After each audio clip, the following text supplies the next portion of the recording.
pasha një zot që e ka shpirtin tem në dorë vetë, me pas ditë hoxhallar që Kosova bëhet shtet i lirë, na kishim bë armat paralele në luftën tonë të rezistencës kundër Serbisë. E keni qartë ajo? Po nuk kanë besu që Kosova bëhet shtet.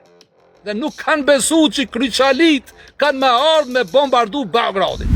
Ashtë tendencioze, është e pa logjikshme, më thonë për duhet për shkojnë lapun e për ngritin një kryq.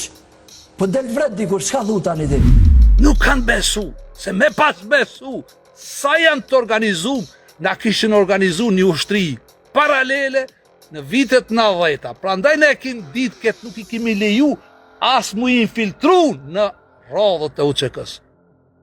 Pra ndaj mas luftës kanë bët shmos me pare, e qpare, edhe komandantat e UÇK-s mi korruptu, mi shti në atë fejen e qilpopave të Bagdadit për me dëmtu interesin e barë shqiptarve në Ballkan.